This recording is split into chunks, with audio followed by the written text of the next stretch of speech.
Hello YouTube, Bane666 here. Welcome to Propaganda of Toxic Feminism, the series in which I expose and debunk falsehoods, misconceptions, and outright lies spread about the men's rights movement. So let's get stuck into it.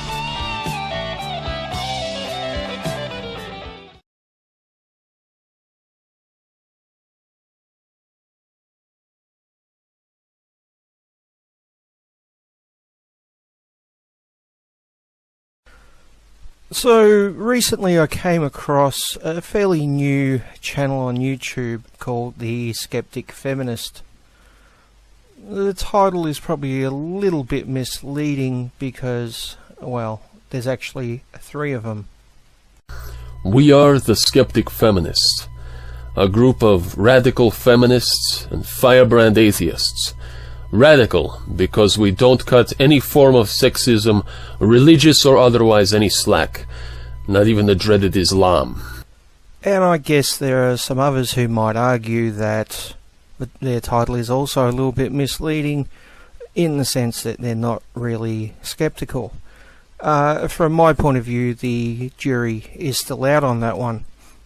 I've personally had some very pleasant conversations with them in the comment section, and some which make me question their skepticism a little bit. I won't be able to go into those comments in this particular video just for time, but I might go through those comments in a later video. Also, from the videos I've seen of theirs, they can come across as somewhat arrogant and dismissive. That to me doesn't really seem overly skeptical. So I honestly don't know how to judge them at this point. The fact that there's also three of them makes it a little bit harder, because when you're talking to someone in the comment section, you really don't know which one you're talking to, and the person you're exchanging comments with one day could be a completely different person the next, which is, I think, why some people have been banned for leaving reasonable comments, while others, including myself, have engaged in reasonable conversations. And I have in fact been banned and then unbanned by two of these three. I have no idea which one banned me or which one then unbanned me, or why exactly I was banned, but it does get a little bit confusing. But for the sake of this video, I'm going to be totally open-minded and accept the possibility that they are what they say they are, that they are in fact skeptics. As I've said numerous times in the past, I believe in giving people three chances. What I mean by that is three types of chance.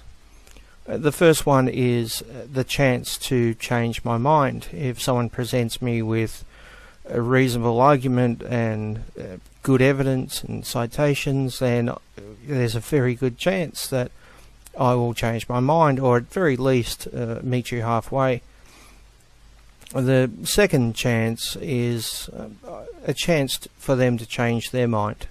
Once again, if they believe that I've presented them with a good argument and I present good evidence, then they have the chance to change their mind, or at very least meet me halfway. The third chance is a chance for them to hang themselves, given enough rope. You know, this is a situation where you've made a reasonable, well-presented argument with abundance of good evidence and citations, and all you get in return is abuse or ad hominems or strawman arguments, or bullshit basically. And when I tend to get that kind of response, I'm more than happy to shine a very bright spotlight on it and expose that type of person for exactly who and what they are. Although, to be perfectly honest, I do prefer the first two options, if possible. Unfortunately, that's not always the case. So, in presenting this video, which I have no doubt the Skeptic Feminists will see, I'm actually giving them those three chances. And hopefully, if they're skeptical, they'll stick with the first two as opposed to the third. But time will tell. I'm somewhat optimistic. But there's also part of me which is a realist and has a lot of experience in this type of thing. So at this point you're probably wondering about the title of this particular episode. Everybody got a Gris Gris. You're probably wondering what that means. A Gris Gris is basically, I think it's a voodoo magic pouch or something like that. The quote comes from Penn Jillette from Penn and Teller. I don't know if it originated with him, but I first heard it from him. And basically what the quote means is that everyone, absolutely everyone, even the most skeptical of people, still holds some kind of nonsense belief which is not based on anything which is reality. But I guarantee you, each and every one of us, including myself, still holds some type of Gris Gris. Probably a good example of a Gris Gris that I used to have years ago, I actually got from a documentary on TV. It seemed like a legitimate documentary about the Roman Empire, and they discussed how the rich upper class Romans would hold great feasts, and once they were full they would go to a special room called a vomitorium, in which they would vomit and then go back and continue eating until they were full again. You know, this kind of made sense at the time. The documentary seemed to be legit. The name of the room, vomitorium, sounds like vomit. So that kind of made sense. And I guess we all have an image of the decadent Romans, you know, having great feasts and all this. It was never really an important issue, so I never really looked into it and researched it to find out whether it was legit or not. But years later I found out it was absolute bullshit. A vomitorium is actually a passageway in a coliseum or amphitheatre where large crowds can exit. So everybody got a Gris Gris. So I guarantee you that I hold Gris Gris, that you hold Gris Gris, and that the skeptical feminists also hold Gris Gris, as we're about to see. Now, let me introduce Tyler. Tyler's a pretty cool guy. I'll leave a link to his channel below. He's a gender egalitarian, so he doesn't use the title feminist, nor does he use the title MRA. He's happy to sit in the middle and acknowledge both sides. He's a fair, open-minded guy. And the video I'm critiquing today, the video I'm going to go through, is basically a hangout he did with the skeptical feminists. Now, it was a fairly long video, and I'm definitely not going through the entire thing, but I suggest any MRAs or anti-feminists out there might want to take a look at it, because I'm sure there's other bits in the video that you might want to do a response to or comment on, or just watch out of interest. But the part I'm responding to today specifically is the part where they are asked to define what an MRA is. And as you imagine, that's perfect material for this video series. I should point out that there were only 2 of the 3 skeptical feminists in the hangout, although they did have a third friend with them. So without any further delay, let's get stuck into it. Okay, let's see. How do you define like a person who's a men's rights activist? Well, before we get to their answers, let me give my own answer. Now, this might be just a little bit complex for some people to understand exactly what a men's rights activist is, so listen closely, pay attention. A men's rights activist is someone who's an activist or an advocate for the rights of men. I know that was extremely complex, wasn't it? So, an MRA isn't someone who is interested in getting laid or chasing pussy, as we are constantly compared to the pickup artists. An MRA isn't someone who hates women or wants to take away women's rights or wants to turn the clock back to the 1950s traditional gender roles bullshit. An MRA isn't someone who is necessarily anti-feminist, although the vast majority of MRAs are by nature anti-feminist, because the mainstream feminist movement is actually against the rights of men in many ways, and we'll get to that later on.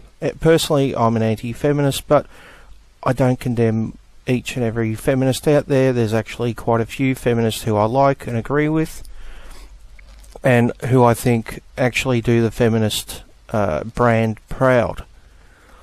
But unfortunately they're in the minority, and the mainstream tends to alienate and look down on them.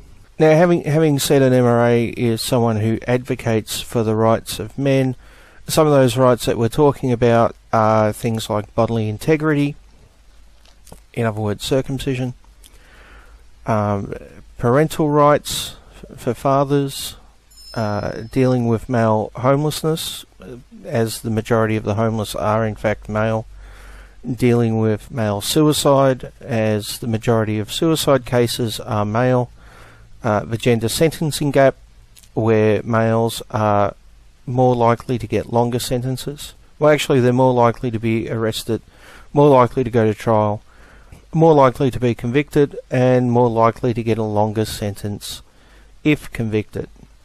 Of course, race is also a factor in this, as black men are far more likely to have these things happen to them than white men, but gender is an even bigger factor, because white men are far more likely to have these things done to them than black women, for example. And white women are the least likely to have these things done to them. Then there's things like the demonization of men and masculinity, which we constantly see these days in the media and in reality as well. Well, now there are millions of parents and grandparents in this country who may be reluctant to show their children affection in public for fear they'll be labelled a dirty old man. Some of these innocent men have been questioned, even detained by police while going about their parental duties. As James Thomas reports, it highlights a growing trend where all men are considered potential predators. A lady takes photos by the kids' pool. No one bats an eyelid. She's harmless.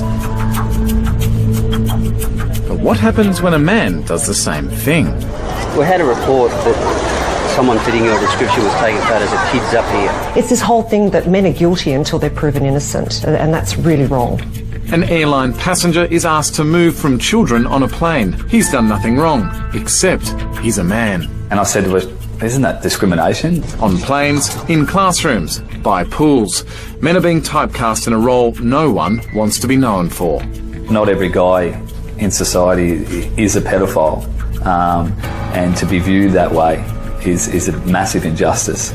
On a flight to Sydney, passenger John McGurr says that Virgin Airlines treated him like a sexual predator. A stewardess came up and she said, I'm going to have to ask you to move. I said, why? And she goes, because you're not allowed to sit next to children because you're a male. It's a bit sexist, isn't it? It's just our policy to not have males sitting next to unaccompanied minors. And she walked up the aisle trying to find a female to ask to swap with me. By that time, people had looked around. And yeah, how did it make you feel?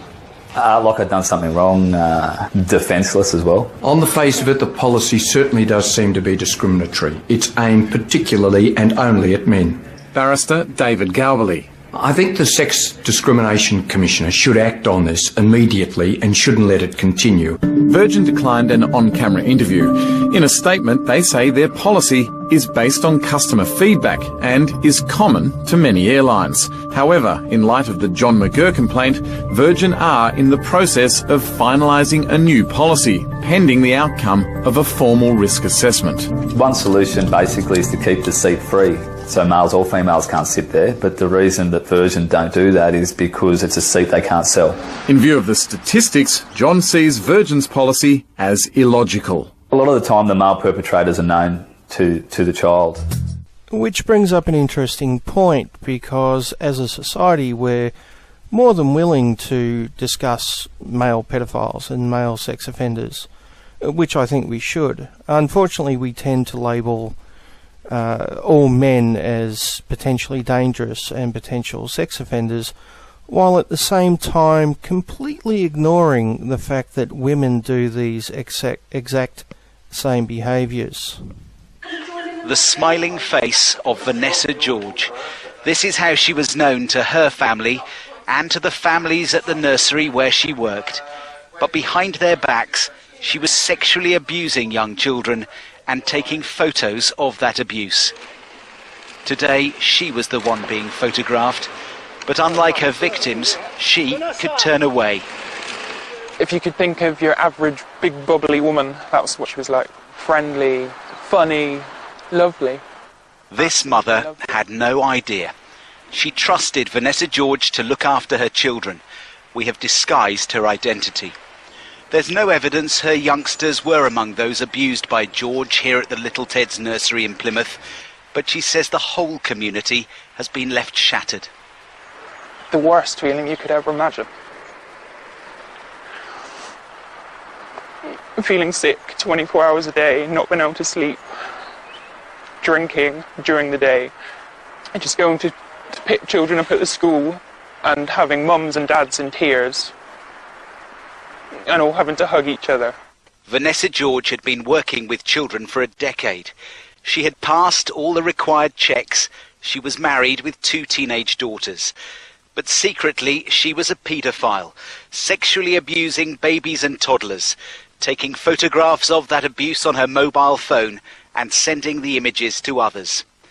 Some of the pictures categorised by police as being the worst level of child pornography. Many people have been shocked at the fact that 2 women were at the centre of this horrific case of abuse. Our home editor Mark Easton explains the scale of sexual abuse of children by women. The facts of this case challenge our understanding of human nature, not just the idea that people could find pleasure in the sexual abuse of very young children, but the revelation that women were involved. However, experts claim this kind of behaviour is not as uncommon as many suppose. 1/4 of sexually abused children were the victim of a female, according to separate American and British studies. Although estimates vary, that would suggest 250,000 people in Britain today suffered sex abuse perpetrated by a woman. And yet such allegations are often disbelieved, and there are few prosecutions. In 2007, only 6 women in England and Wales were convicted of sex abuse crimes against children. Women abuse children for the same reasons that men abuse children, for sexual gratification, for power. Quite frankly, it's something that they enjoy doing. I know that's hard for the rest of us to comprehend, but women are no different than men in that case.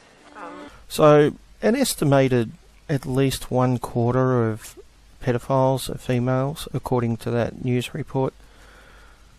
And I would say it's pretty safe to assume that that's an underestimate, because as a society we're just not willing to really accept the fact that women could do such a thing.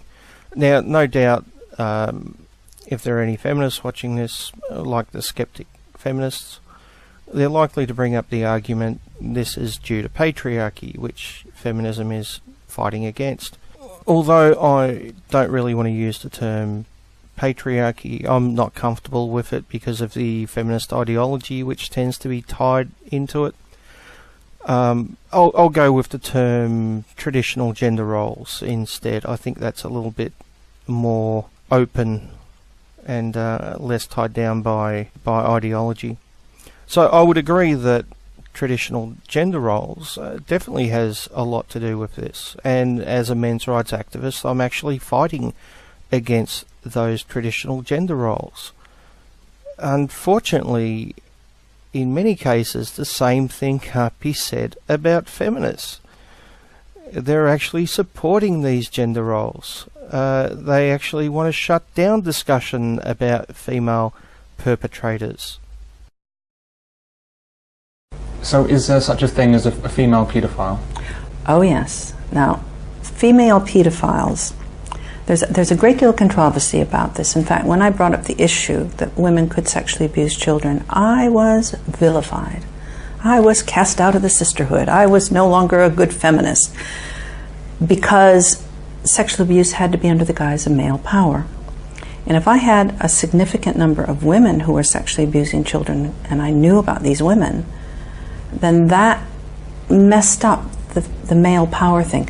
And surely if women were going to abuse children, then they had to be doing it under the thumb of a man. A man had to be telling them to do it. Do women tend to only commit child abuse if there's a man involved as well? No, no. In over 75% of the cases, the women acted completely alone. Most times there wasn't even a man in the premises. So, you know, the excuse. And it's interesting about us as women, because we're quite willing to accept that we are a superior breed and that we do everything right, but quite unwilling to accept that we could do anything quite as horrible as this. So it's, you know, it's really not us. We had a conference about this eventually in, I think, 94, maybe earlier. 400 people applied to come to this conference. It was a huge conference. But 30 people, between 20 and 30 people came, dotted themselves in the audience and tried to disrupt it. They were yelling that, you know, this, why was I paying attention to women? It wasn't women. I was taking the attention away from men. One of the women who was going to talk about her own abuse, who was now helping others, then couldn't face the audience. So you had this uproar. You had people in the audience turning on these women who were standing up saying, sit down, we want to hear about this. And you had them shouting, and it was just, it was absolutely strange. And very sad, because it was like, don't tell me this information, even if it's true, because I don't want to hear it. And if those women who came along to our conference had had anything to do about it, nobody else would have ever talked about it. It would have just gone away.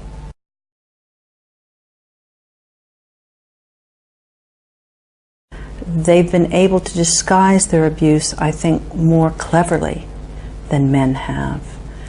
And society doesn't want to believe that there are female abusers. It's easier to think it's a nasty man. One argument against even the idea of female paedophiles is that women don't have penises, and so can't really do anything too serious. Women tend to use objects, broom handles, bottles. One woman said that she was sexually abused by rose stems with the thorns still on, being stuck up. Women can be quite cruel using objects, but they're still after their own sexual gratification. So it's kind of, you know, it's just actually, it's just a physiological thing, the difference. Now, let me stress here, because I know there's bound to be someone out there who's going to try to twist this and distort what I'm saying. I'm in no way suggesting that all women are pedophiles, or that all women are evil, or that women are in any way worse than men. All I'm simply saying is that both men and women do evil shit.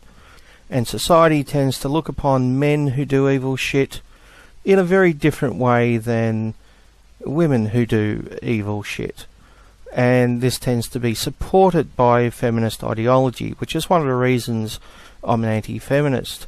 In my experience, mainstream feminism and most feminists tend to only see the negative aspects of masculinity. You know, the term toxic masculinity, which tends to be thrown around all the time, while at the same time only seeing the positive aspects of femininity, which is absolute bullshit. That's not equality. If you actually want equality, then you don't have a different standard for behaviour based on someone's gender.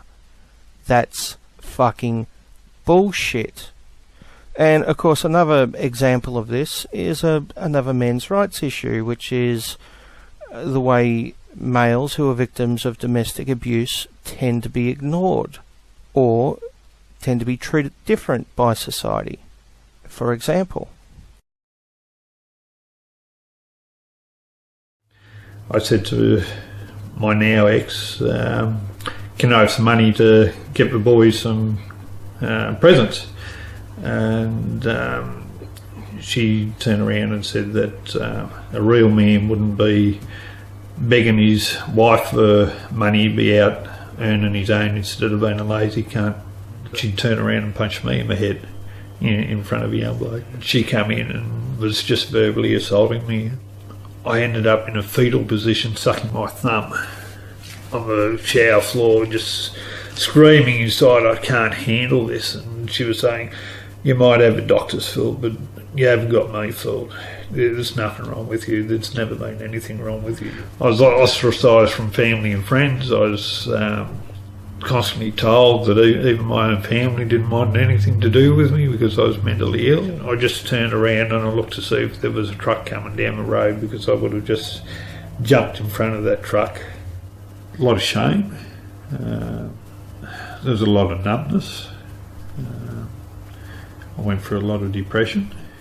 Rang up the Department of Community Services, and I was told by a woman on the end of the phone, sorry, I don't believe you because only men abuse women. You don't fit into any of our programs, we need you to do an anger management course. And I said, my ex spat at me, she threatened me with knives, she bit me, she punched me, she withheld money, she verbally abused me, and you're telling me I need to do an anger management course. It's hard to admit that you're in an abusive situation to begin with, because society says that females don't abuse men. And it took me a long, long time to even admit to myself that I was a victim of abuse. I became homeless because of abuse. I had nowhere to go. So when I ring up the government services, no, we don't believe you. When I told other people, they'd say, no, I don't believe you. And you know, the best thing that you could ever say to someone when they tell their story is just say, I believe you. So did you pick that up? He was an abused husband, yet when he tried to seek help, he was told by the official system that men can't be abuse victims, but he was also referred to a program for abusers. Because he's male, he automatically fits into the category of abuser, even though he's a victim. Isn't that fucking fantastic? That's equality for you, isn't it? And the reason we have this is because we have a narrative in our culture at the moment that men are only abusers and that women are only victims, and men commit domestic violence because of toxic masculinity and the male desire to be dominant and put women in their place and all this other bullshit, ignoring the fact that there are violent women committing these same acts. I'm sorry, but that's not fucking equality, okay? So these are some of the issues which are major men's rights talking points. Now, if you're someone who talks about these points on a regular basis and advocates for them and tries to spread awareness and public understanding, then you are an MRA. Of course, if you do so by making excuses, saying, well, it's just patriarchy backfiring, which we often hear, or if you say, sure, men have issues, but you know those issues are all the fault of men and they should just shut up anyway. Or you say things like, sure, men have issues as well, but we need to deal with female issues first. So sometime in the future, once we've dealt with important issues like, I don't know, air conditioning being oppressive or farts being a male privilege or shirts offending some women. Once we've dealt with those important issues, then we'll deal with the male issues like, rape and abuse and circumcision and all those other things. if you use these type of arguments while claiming to actually care about men's rights issues, then you're not really a men's rights activist. You're more likely to be a feminist, because these are the arguments we hear all the time every time we bring up male issues. Now, that's not to say that there aren't legitimate female issues. Even though I'm an anti-feminist, that does not mean I'm anti-female rights. I'm actually a big supporter of female rights and consider myself a gender egalitarian. It's just that the mainstream feminist movement often tends to focus on trivial things which have little or no importance, while dismissing or diminishing actual male issues. So now that we've somewhat established what an MRA is and what an MRA believes, let's hear what our feminist friends actually think an MRA is. This should be interesting. How do I define that person? Yeah, like how do you know a person is a men's rights activist? I'll let everybody else go first. This is the first thing you always hear is, "I'm a nice guy." Let me guess. This is going to be a pickup artist thing, isn't it? Yep. And, I have a problem with that, because they have this concept that if you're a nice person, a woman would specifically like you. And this is something they always, fight about, and they make huge forum posts about it. Like, why didn't this woman like me? She's being. What kind of forum posts? Like, what's the name of the forum? Reddit. Wait, and what's the subreddit? I believe it has to do with the B forums, but I've also heard it, in actual real life conversations. This concept where, I'm a nice guy, she has to like me, and what people, especially MRAs, don't understand is if a woman says no, that she doesn't like you, she means no. They take this as a challenge. Yep, he's definitely talking about the pickup artists. And let me once again stress, chasing pussy is not a men's rights issue.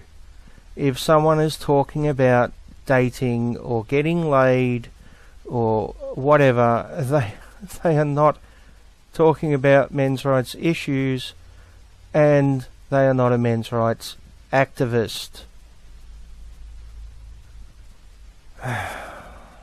They have this concept where they think they can quote unquote conquer women.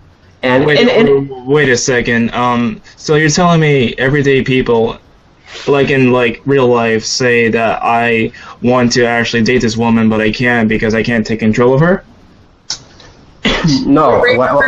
Also in the U.S. Okay.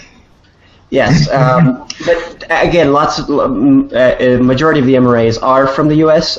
Yeah, look, this is somewhat true. It's mainly because the US has such a large population. It stands to reason that they would have more of any particular group than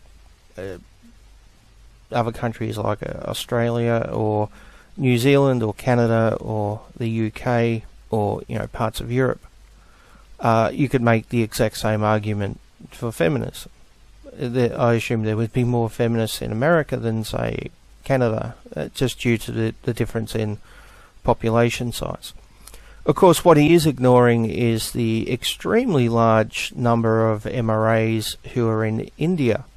Now, I'm not exactly sure what number of MRAs there are in India, but considering the size of the Indian population, it's quite possible that there are more Indian MRAs in India than there are MRAs in America or the Western world, which kind of puts a dent in the whole straight white male argument, which we tend to come across quite often, doesn't it?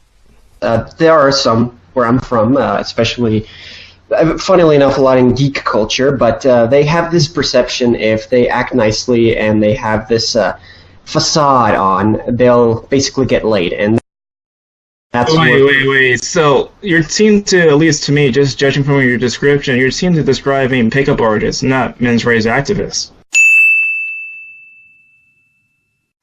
Well, the fact is that a lot of men's rights activists consider if a woman does not like them and they were nice to her, it's her being, sexist or against them. You can see, for example, the Amazing Atheist videos where he complains about this. And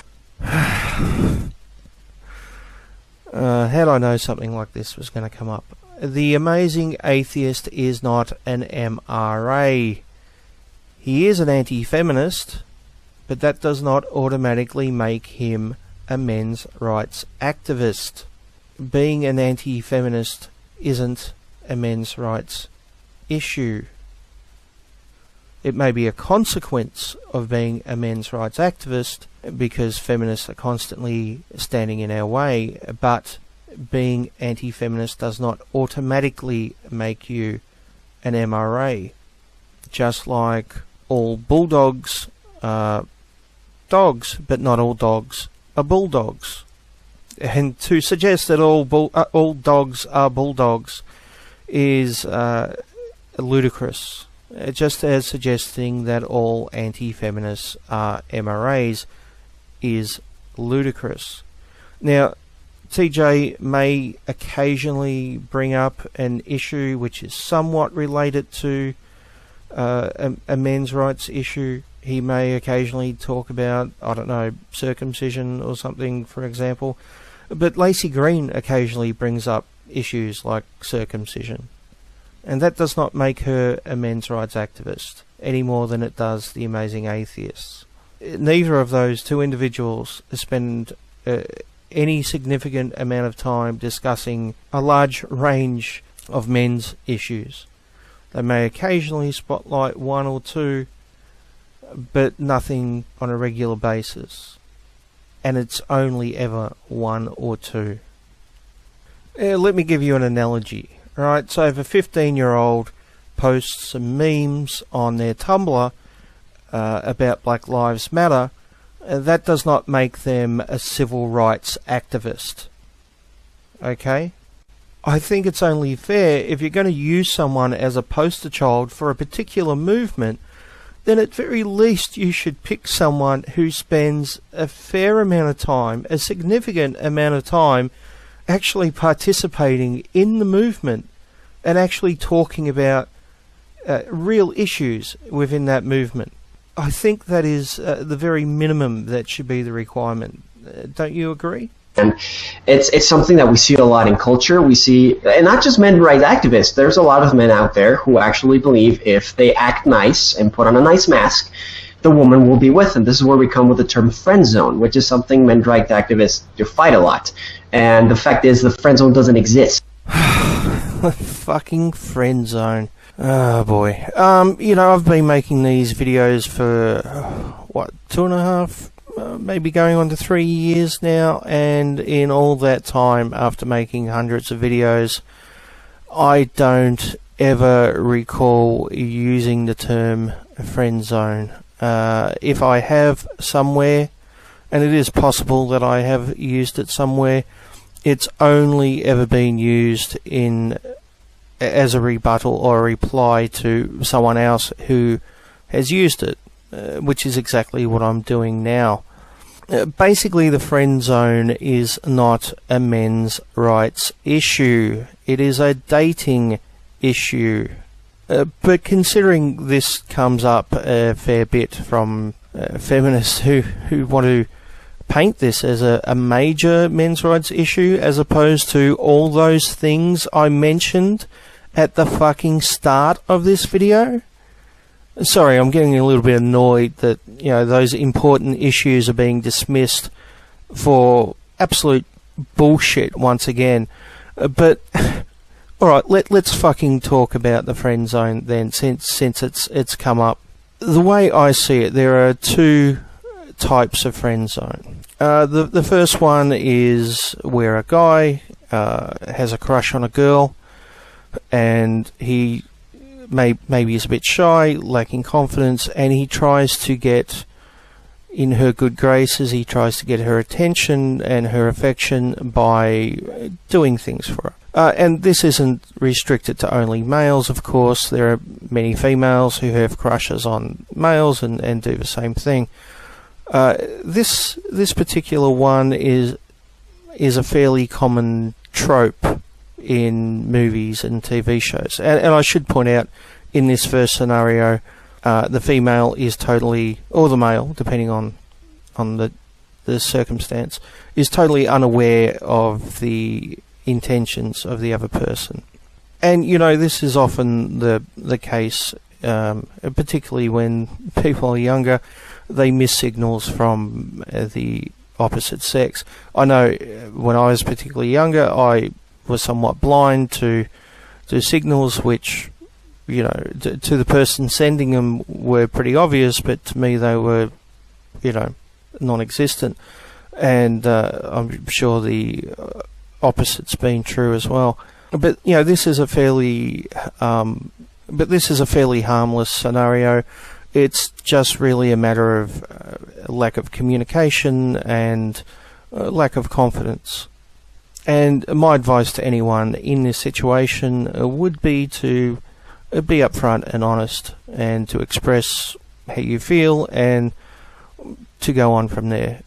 Really, if you're waiting around for someone to give you attention or affection, and they're, you know, unaware of how you feel, really you're wasting your time. You're better putting your cards on the table and being honest, and either they will want to give you love and affection or they won't, in which case you're better off spending your time finding someone who will.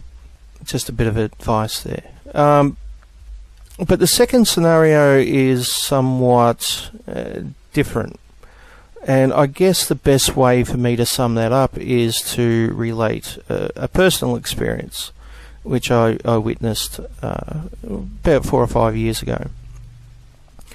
I was invited out to a friend's birthday. She was holding it at a pub in the city, which, you know, had some live bands and things like that. And she'd invited a number of her friends, including this particular female. Just on a side note, my friend and this particular female are no longer friends because this particular female and a number of other females cyber harassed my friend for a good 6-month period, which included ringing her workplace and eventually getting her fired. Yes, that's right. Cyber harassment and real life harassment, surprisingly, isn't something just done by men to women. It's often done by women to other women, and women to men, and men to men. But back to the particular topic, which is friend zone. So she invited her friend, and her female friend came with a male friend of hers. And it was kind of sad and pathetic to watch this guy. I mean, I felt sorry for him, but he obviously worshipped the ground that this woman walked on. He had driven her in, he bought all her drinks all night, he would hand deliver them to her table, he waited on her hand and foot, he looked at her like she was a fucking goddess. And trust me, she's not in any way, she's actually a cunt. But he just worshipped her, and it was pathetic and sad. He just lacked so much confidence, and she obviously didn't give two shits about him. She barely looked at him the whole night. She treated him as if he was some kind of subhuman servant. Now, this is not fucking healthy. It's particularly bad human behaviour, not only on her behalf, but also on his. I mean, lacking that much confidence is obviously a major hurdle in your life. And I think the behaviour that they both displayed is a fairly common human behaviour. I mean, taking advantage of another person is unfortunately somewhat human nature, and not just for women, let me stress, but There's plenty of men who do exactly the same thing. And also lacking confidence and being taken advantage of is unfortunately a large part of human nature. And there's both many men and women out there who put themselves in that situation. So you could class this guy as being friend-zoned, I guess. This is the more insidious version of the friend zone, which I think is what mainly gets criticised on the internet as opposed to the previous scenario I put forward. I think that the previous scenario was fairly harmless. I think this particular one is extremely toxic and should be avoided at all costs. Once again, if you find yourself in that situation, you're better off being upfront and honest, putting your cards on the table. If the person isn't interested, fucking move on, find someone who is, and avoid human garbage. And that's my advice to both males and females, because trust me, there's plenty of scum out there, some of which are female and some of which are male. It's all part of the dating world, unfortunately.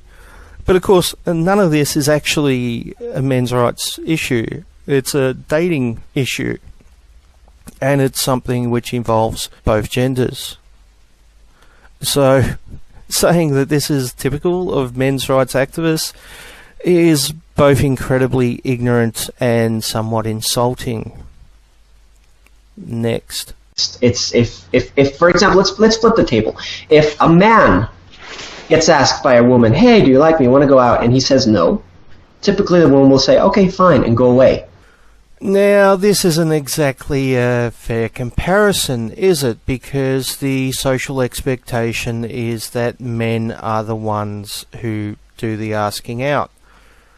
It's rare, although more common these days, but still rare that women are the ones who do the asking out. The majority of the cases, it's the men doing it. Now, in this scenario, both males and females have disadvantages. The disadvantage for women is that if they just go out with friends during the night, they're likely to get hit on by numerous guys. The disadvantage for men is that they're the ones that have to take the risk of constantly being rejected every time they approach a woman.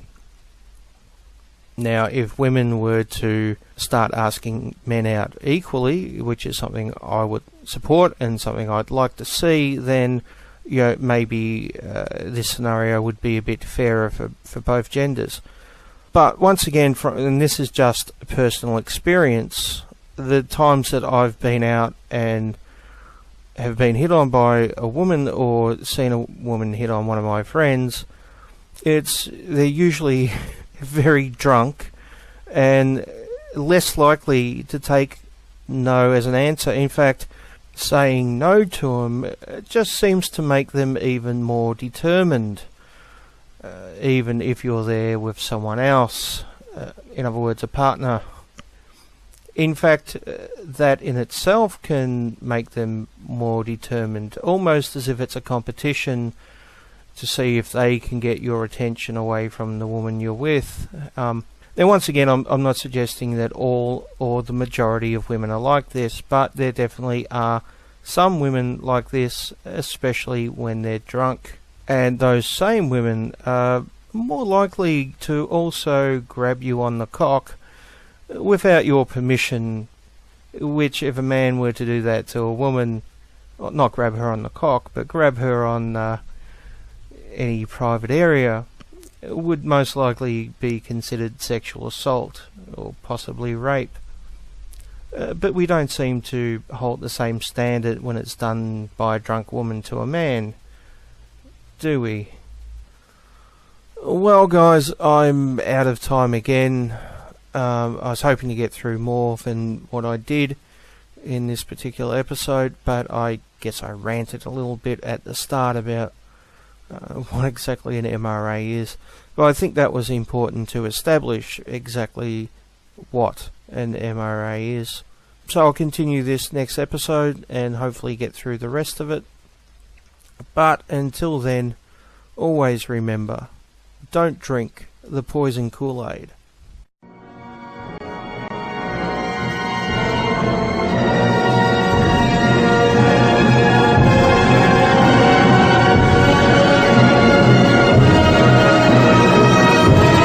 Number 2. Roman vomit.